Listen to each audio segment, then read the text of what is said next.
Last night, I hosted a small holiday party. I'd spent the better part of 2 days making homemade treats for everyone to take home because, yes, I am that kind of extra. And I was surrounded by a beautiful mix of humans, some of my nearest and dearest, and a few delightful strangers orbiting the edges. One of those humans, we'll call him B, was newer to the world of kink and non monogamy. He arrived on the dot, stayed through the first waves of goodbyes, and made it to the final call.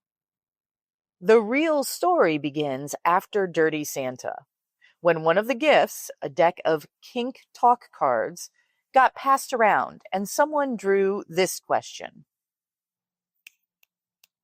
what is your biggest strength in kink? Now, for someone new to the scene, that's a big ask. B didn't have an answer, not really. But what happened next? That's a holiday miracle. Because while he got corrected a few times, misunderstood more than once, and lightly teased, as we do, with affection and safety always intact, he stayed. He engaged. He listened. He didn't sulk, snap, get defensive, or shrink. He expanded.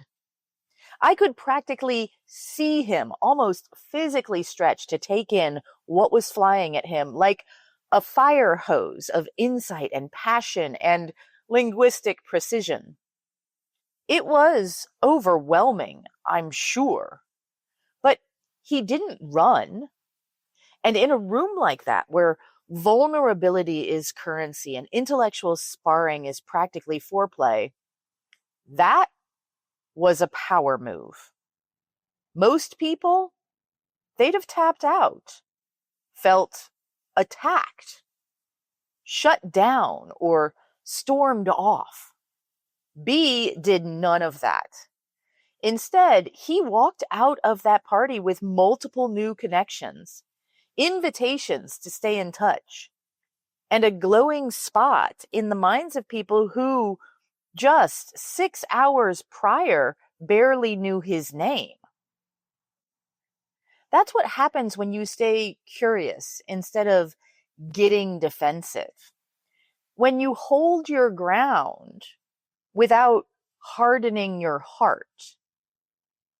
That, my friend, is a skill. It's also one I teach.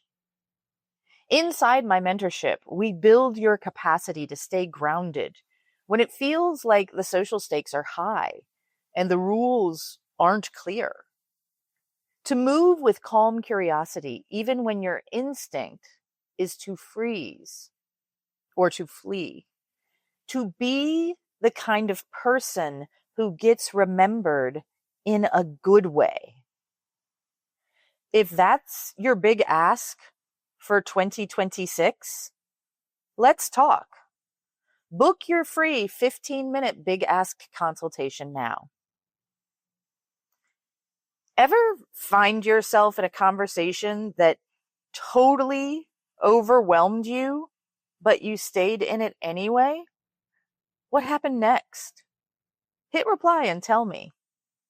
I read every single one.